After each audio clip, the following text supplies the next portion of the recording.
జగమంత కుటుంబం నాది, ఏకాకి జీవితం నాది అని అంటున్న రాంబాబు. మనుషులను ప్రేమించే రోజులు పోయాయి, డబ్బును ప్రేమించే రోజులు వచ్చాయి. డబ్బులు ఉన్నంతకాలం ప్రేముంటుంది. ఇప్పుడున్న సమాజంలో ఇలాంటి తత్వం కలిగిన మనుషులు ఎక్కువగా ఉన్నారు. అలాంటి మనుషులకు బలైన రాంబాబు. ఇతని పేరు రాంబాబు. ఊరు విజయవాడ. పైపుల్ రోడ్లో మతిస్థిమితం లేక నరాల వీక్నెస్తో 5 సంవత్సరాలుగా బాధపడుతున్నాడు. ఇతనికి భార్య పిల్లలు ఉన్నారు. సొంత ఇల్లు కూడా ఉన్నది.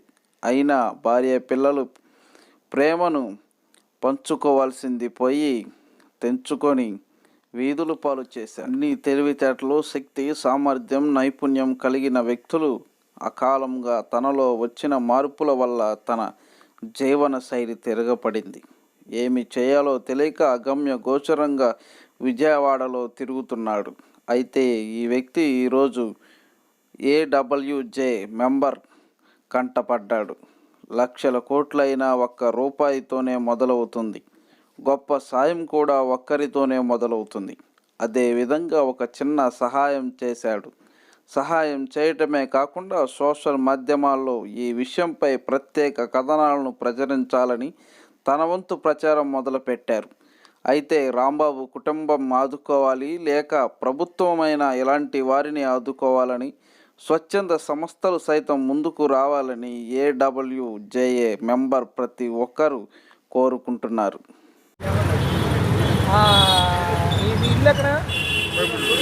బైబుల్ రోడ్డా అండి? భార్య ఉందా? పిల్లలు ఎక్కడ? బైబుల్ రోడ్లో ఉన్నారా? సొంత ఇల్లు ఉందా? మరి ఎందుకు నువ్వు ఇట్లా వెళ్దావు? ఈ ఎంత ఎప్పుడు వచ్చింది ప్రాబ్లం ఇది? ఈ ఎంత 5 సంవత్సరాలు అయిందా? ఎవరు పట్టించుకోవట్లేదా? మరి ఎక్కడ ఉంటున్నావు?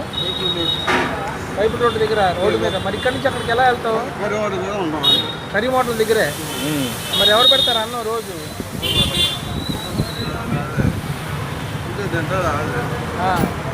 మరి అక్కడ రాయి తీసుకొని వాళ్ళ దగ్గరికి వెళ్తే వాళ్ళందరూ తాగారు అనుకుంటారు కదా. తాగడం అలవాటు ఉందా? తాగడం అలవాటు లేదు.